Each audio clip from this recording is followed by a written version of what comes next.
today, we will learn why the Uphold and Ripple expanded partnership is so critical to introducing even more mainstream and institutional adoption and actual application and implementation of XRP.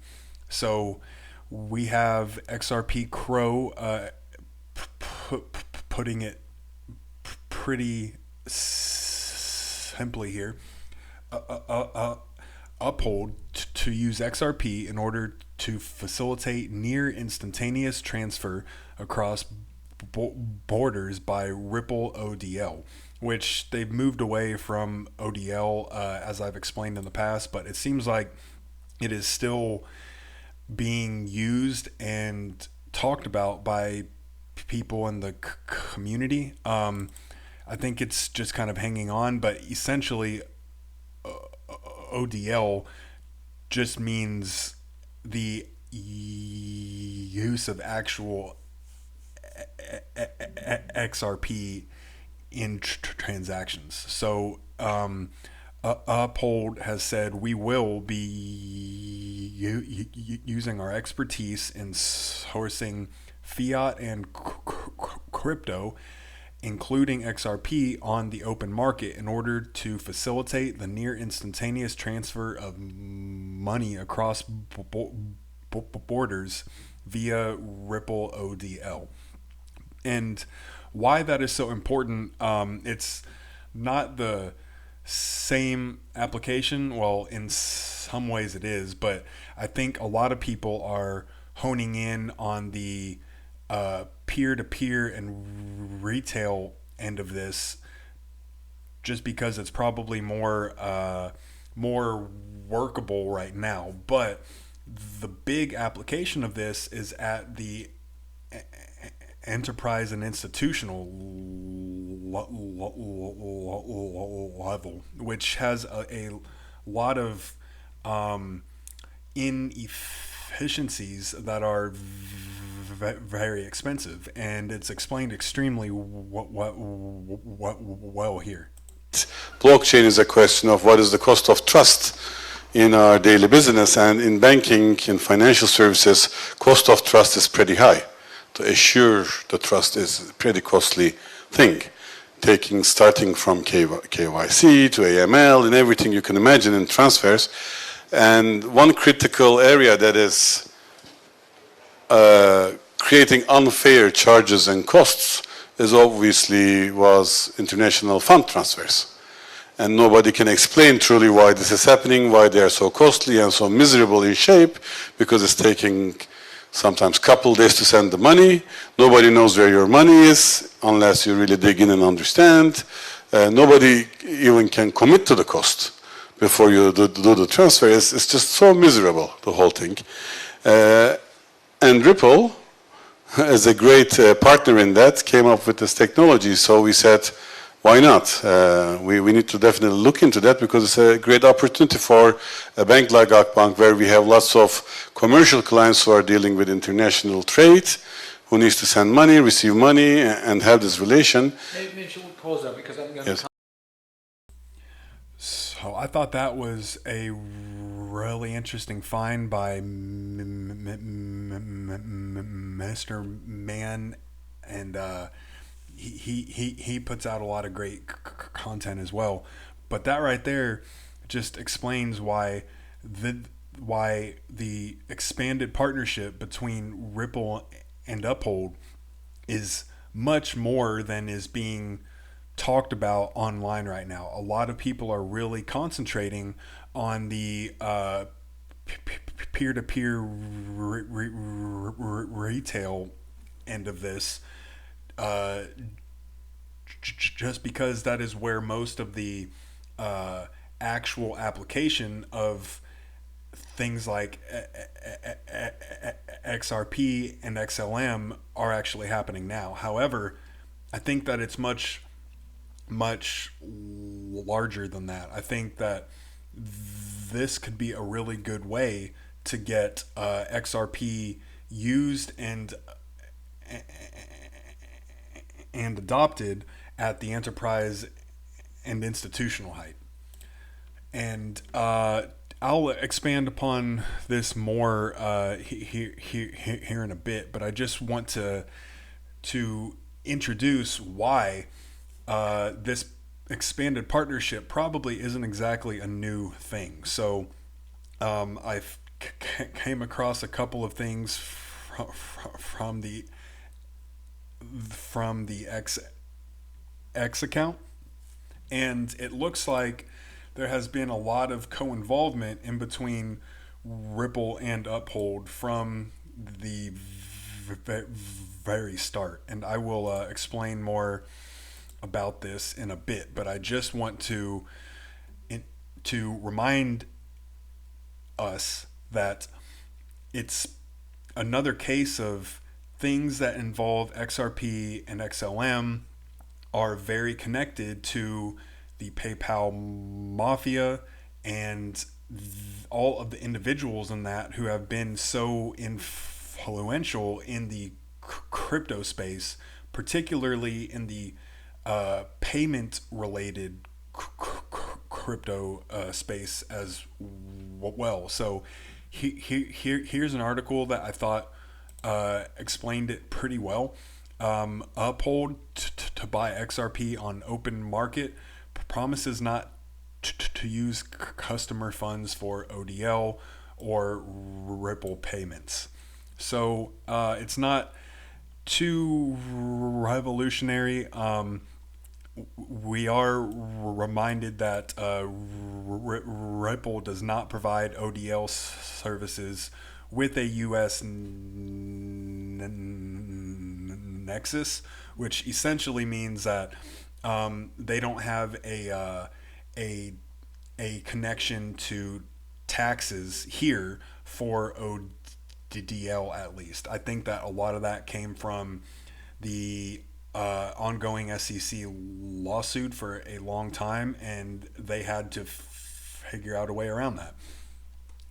Now, without that, we don't really have a reason for that, except for the fact that they are so developed because they have had to work even harder because of that SEC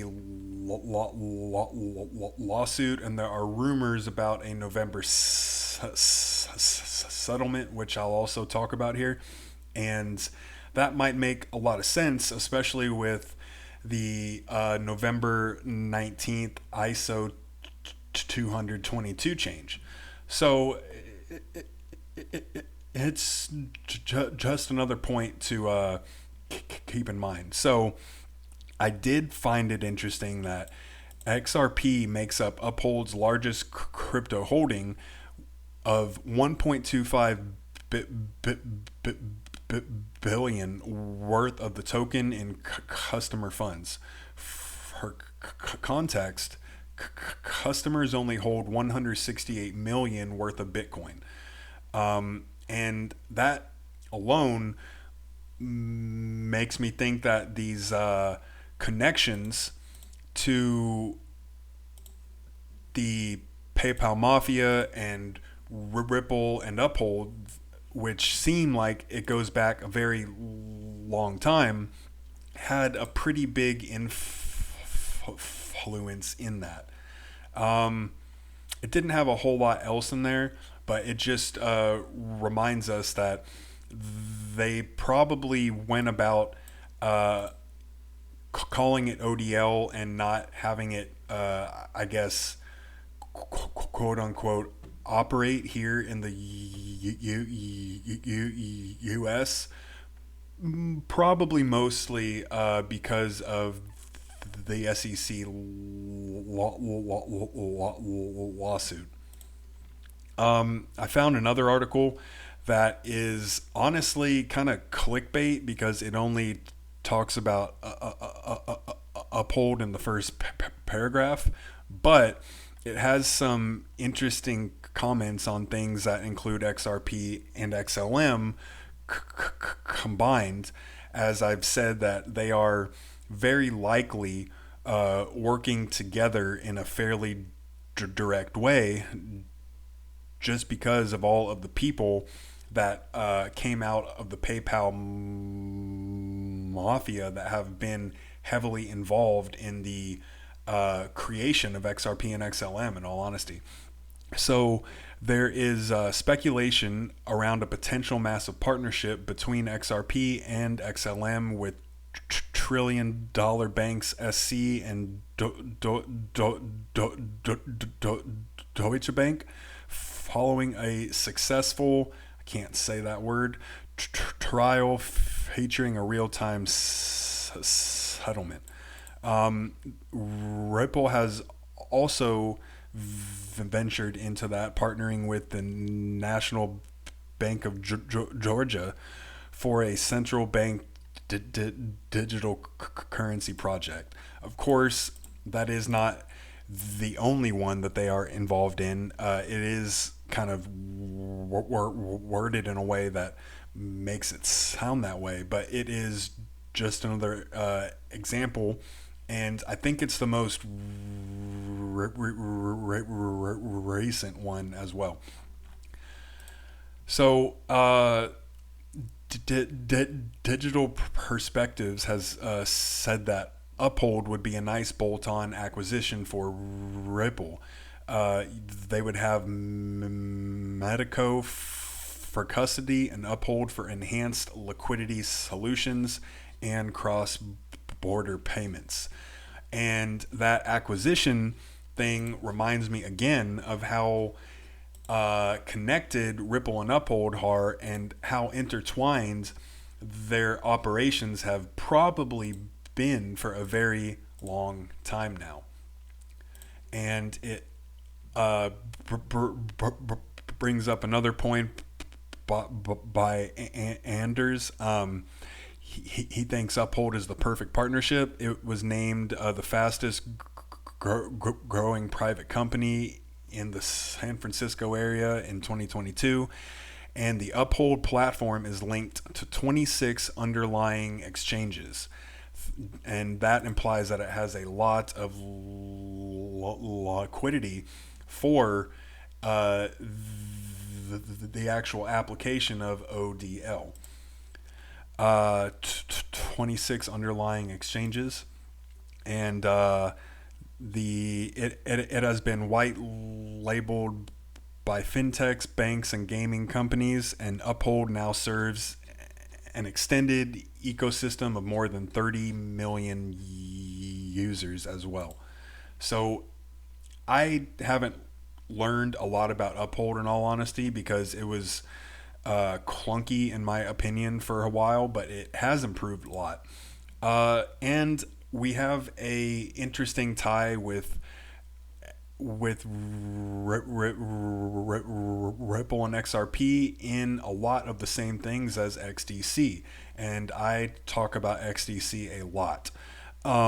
So if we just look at the companies at this one XDC conference, you have Polysign, Uphold, Expector, Accenture, and you also have these partnerships, Global ID, Greg Kidd, who is called out here as well, with all of the ties in between Ripple and Uphold. And of course, SBI, they are connected directly by SBI R3 Japan, Flare, which it's okay right now, and the over ledger as well, which is of course Quant. So now for the actual a little bit more conspiratorial part of this. Anyone who believes that the Uphold and Ripple friendship began recently does not know the history or money behind each of these companies. Uphold, which was funded by Coil, Hard Yaka, and others. Coil was Ripple funded. CEO was I can't pronounce that well. Thomas before shutting down. He was then the CTO of Ripple until 2018. He is the investor or inventor of Puma browser, which was funded by Chris Larson, who was a Ripple co-founder and executive chairman. Coil X-Spring, which is a Ripple initiative. I'm having a not so good day as it comes to speech. SBI Investment, which is a long-term Ripple partner and investor. Greg Kidd, who was the advisor of Ripple and co-founder of Global ID, longtime partner of Ripple, and a board member of Uphold, founding partner of Hard Yako, which we said there. So Greg Kidd, Puma browser, Coil, and Thomas all have interest in Mask Network. Mask Network is funded by Binance, Hashkey, which is interesting because it connects to Prometheum, which is this Ethereum related thing that has gotten a lot of heat.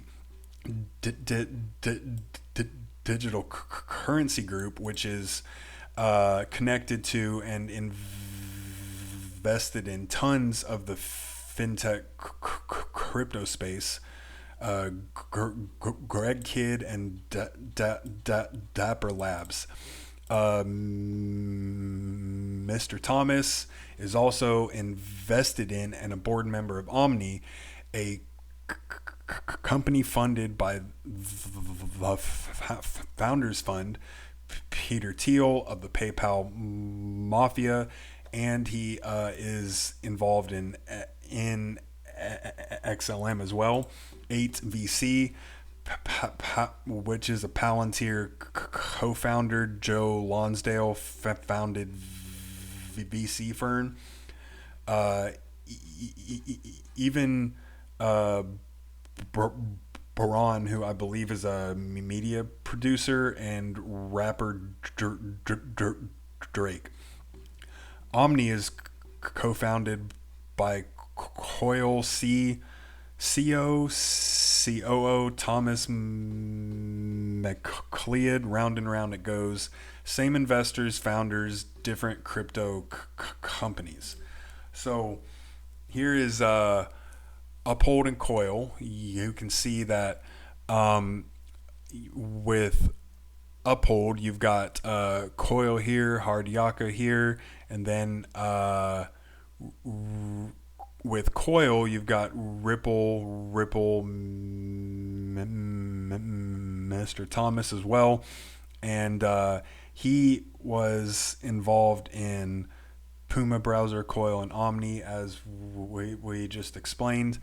And here is everyone involved in the Mask Network. Lots of very large names in there. And here's more about Thomas McLeod as well.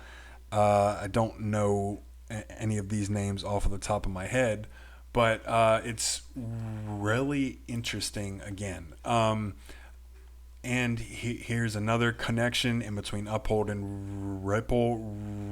Rotenberg Gordon is an Uphold investor and a Ripple investor. I'm sure it's just another coincidence, right? So here is the XRP settlement talk. There are rumors about a November settlement between Ripple and the SEC. They are only rumors, but where there is smoke, there is likely also fire. When it comes to crypto, I don't necessarily think that's always true, because there's a lot of pump and dump and hype, and I I don't believe anything until I see it coming from certain people, or I see a lot of people talking about the exact same thing. There are apparently a lot of insider rumors from traders who are or were in direct contact with Ripple and Brad Garlinghouse, and they have even talked about an imminent deal in which XRP tokens in escrow, which would be for primarily institutional investors, will be burned. I don't know about that. I keep hearing a lot about that. Um, I don't really know how that was originally set up, and if it's an escrow, then I mean, if it's not sold off and allocated already